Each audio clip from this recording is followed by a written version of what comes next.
What? What, I'm not driving fast enough for you? Get off my tail, you moron. Unbelievable. Just go around me. Go around me. Come on, you idiot. Come on. What is your problem? All I gotta do is tap on the brakes in your history. Huh? Jerk. You like that? You like that?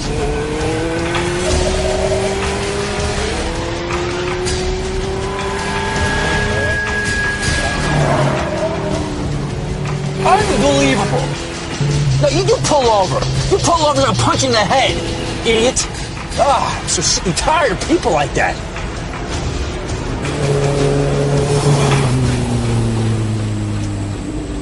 Oh, well, you gotta be kidding me.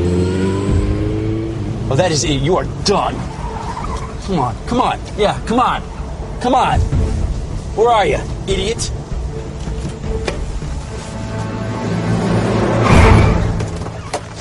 You always drive like a maniac? You could have killed somebody. Whoa, take it easy. I was trying to get your attention. Well, you certainly got it. What is wrong with you? What are you tailgating people like that for? Please, just calm down for a minute. I had a perfectly good reason for trying to get you to stop. Really? What was that?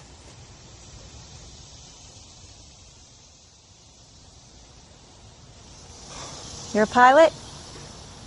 No, my wife. My wife is a pilot.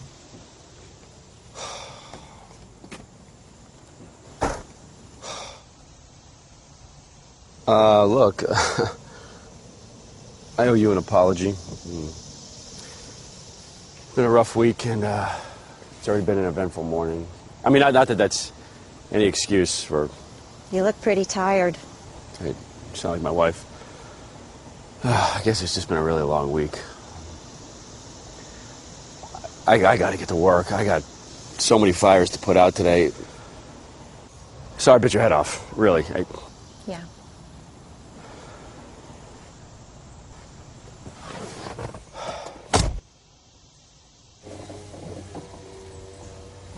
You heading to work too? Nope, already there. Oh, sleep disorders, huh? Mm-hmm. You a nurse or something? Doctor, actually. Oh. Oh. Well, thanks. Sorry.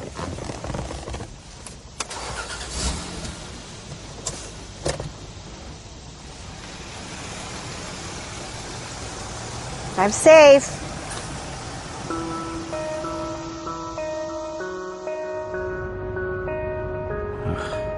Nice, Greg. Real nice. Some lady tries to help you, and you're ready to kill her. What is going on with me lately?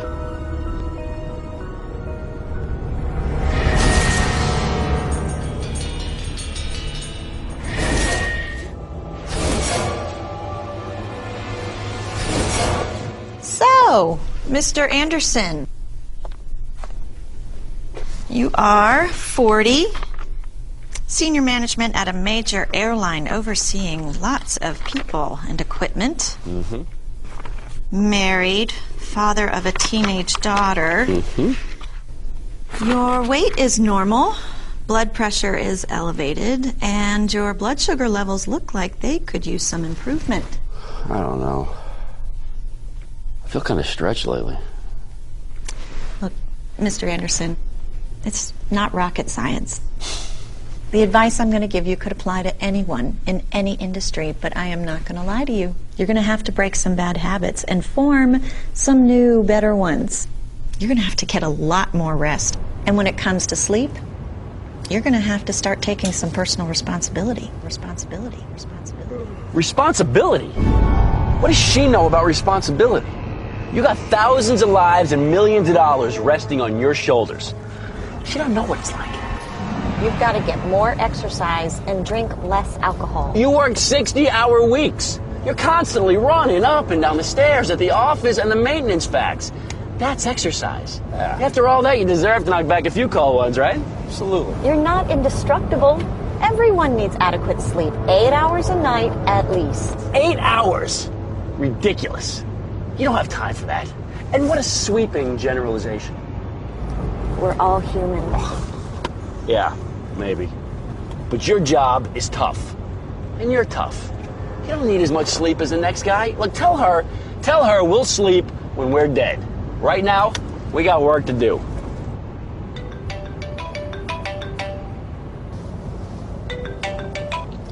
Hey, Alex, glad you called. Yeah, the staff meeting will definitely cover the Denver aircraft. I got a text at almost midnight saying they just finished the installation. Yeah, I know it was on the ground too long. Should be back online this morning. I still got to figure out who takes a hit for the delay. You can't service a plane without parts. Come on, let's go! What? No, the roads are crazed right now. Hey, look, we'll get it all sorted out at the meeting. I want that inventory manager on the line, for sure. Yeah. Hey, while I got you on the phone, did you score those box seats for Saturday night? What? No, it doesn't go that late. Come on, see, you sleep in Sunday morning. All right. Hey, we'll talk about it. Yeah, thanks. You're tired, Mr. Anderson. You're already in a mood, and you're distracted by the phone while driving. You're even imagining things. Skip the Saturday night game and go to bed early. It may not cancel out your serious sleep deficit, but it is a good first step. Is she still blathering on? You take this route to work every day. A short phone call is no big deal. You can drive this way with your eyes closed. Oh, yesterday was tough. Alice was flying, so I had to do everything myself. I couldn't sleep that well, so I just went to work really early. We had a customer aircraft waiting for the paint hangar, with one already in it needing to be finished. Problem was, we had a time performance clause in the waiting plane, and we wouldn't make any money if we missed the deadline. On top of that, we were retiring 2 aircraft for desert storage, so I was down a couple of flight and maintenance crews already. Oh, and did I mention that we were doing our usual launch of 1,138 flights per day? I remember thinking, if we had the slightest glitch, we were going to be in trouble. I mean, there was just no room for a problem anywhere. But a problem was just what we got. Yeah.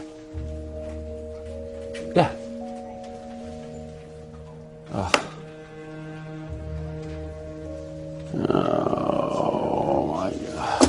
That's terrific. A 737 in Denver had some kind of intermittent short in one of the critical navigation units. I need the plane in the air. I know everyone wants to go home. I know this. No, but you need to have your 2 best guys from graveyard shift stay on and work till it's ready. They can sleep on the weekend. To keep things moving, I had them borrow equipment from another 737 that wasn't due to fly till later that day. I figured the grounded plane would be ready to fly no later than 10 o'clock. And by then, we'd have the replacement parts we needed to get the second plane operational again. It was a good plan. It made sense. It almost worked. Okay, I'll take the good news first. Yeah, NAV2's power harness is fixed. Fantastic. That's great. What's the bad news?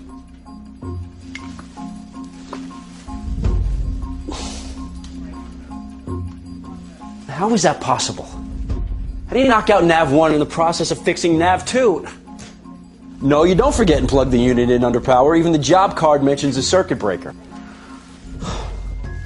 Fine. What's done is done. What's done is done. It's a common unit. Every line station that size has at least one of them on the shelf, right? Every station that is, except Denver. Lean inventory, they call it. Lean inventory. So, I ordered a replacement part on the next flight from Dallas. All I can do. And then there was the lightning storm in Dallas. Yeah. Bad enough to delay the flight with my replacement part on it. So, now I got 3 planes sitting. The broken one in Denver, the one I stole parts from, and the delayed one in Dallas.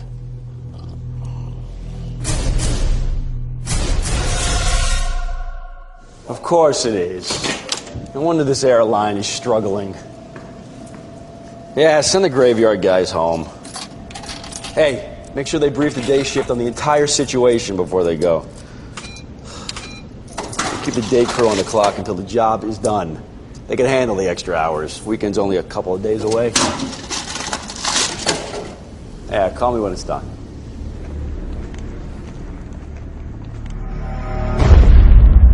So where is it? What do you mean it was misrouted? This isn't a customer's luggage or something. No. How can you do this to critical company equipment with an aircraft on the ground? Is this amateur hour or what? No, it is not amateur hour. This is all based on solid scientific study. Oh. I know you don't want to hear this, but I think a close look at yesterday's events points the finger squarely at you. Me? Look, I'm sorry. I shouldn't have said Do that, these but words sound familiar? Keep the day crew on the clock till the job is done. Keep the day crew on the clock until the job's done. They can handle the extra hours.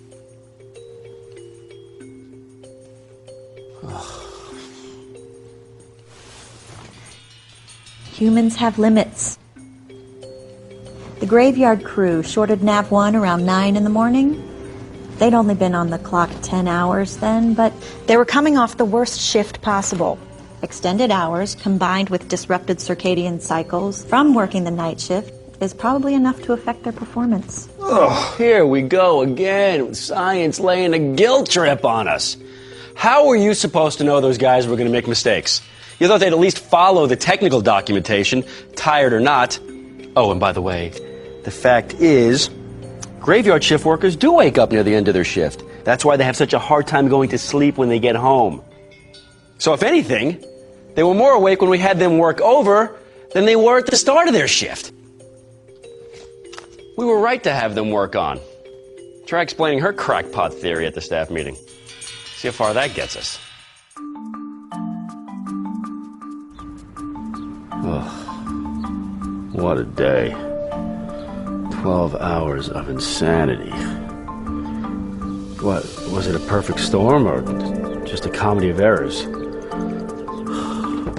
One thing I do know, my boss will not be laughing at tomorrow's meeting. I just need some fresh air. A little rock and roll, good hockey game on TV tonight, maybe a few drinks. Tomorrow, I'll be as good as gold. Amen, brother. Amen.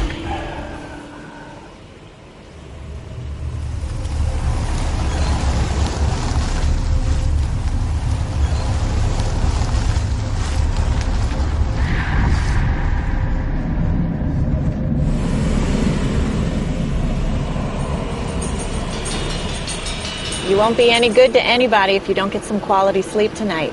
You should get at least 8 hours per day, and you haven't had that in at least 5 days. If sleep were money, you'd be bankrupt right now. And stop drinking sodas so late in the day. The half-life of caffeinated beverages is about 6 hours. So the effects of that caffeine you're drinking won't have worn off by the time you go to bed. Get some rest.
Greg is like a lot of workers in a lot of industries. He works hard all week long and then tries to catch up on rest on the weekends or days off.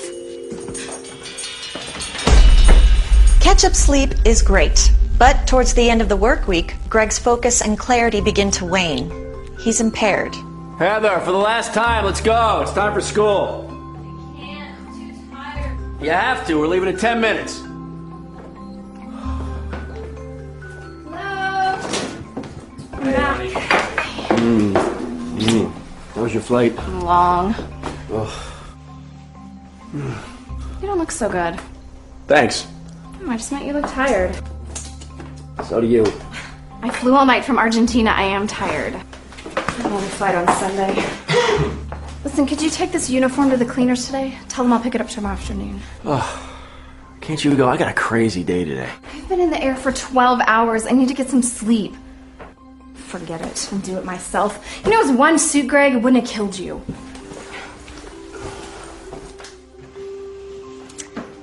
One big, happy, sleep-deprived family.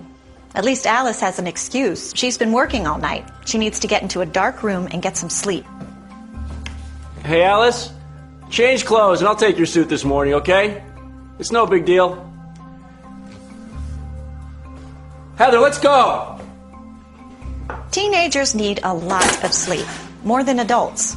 Getting to sleep earlier would cut back on sleeping in, and it might bring a little more peace to the morning routine around here. Ow! I hate this thing. Greg is a mess. One suit, huh? And a few other things. Go on to work. I'll take Heather to school when she gets up. What's that smell? Toaster's evil. It's not evil, you just don't follow procedure when you're tired.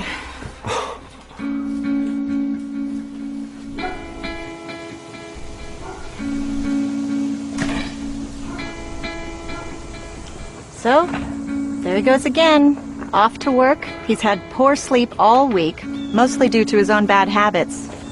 See how he's heading out with nothing more for breakfast than 2 cups of coffee? Greg's situation isn't unique. Most of us are misinformed about the effects of sleep loss, or we make excuses for our fatigue. It's easy to rationalize and tell ourselves we don't need sleep, but we do. We all do. Fortunately, there are some very simple things we can do to avoid, or at least greatly reduce, that sense of fatigue. Check out the FAA website for your free copy of the Fatigue Survival Toolbox. It'll help you discover if you're getting enough sleep. The results may really surprise you. Besides, do you really want to go through your life feeling grounded? So be good to yourself and get some rest. Sweet dreams.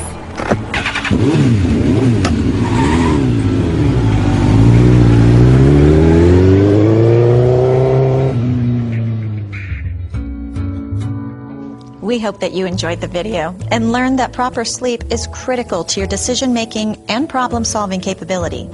Proper rest affects your communication skills, including listening. It affects your hands-on skills like driving or physical work. Proper rest ensures your good health, as well as your disposition. Enough said, you just saw the video.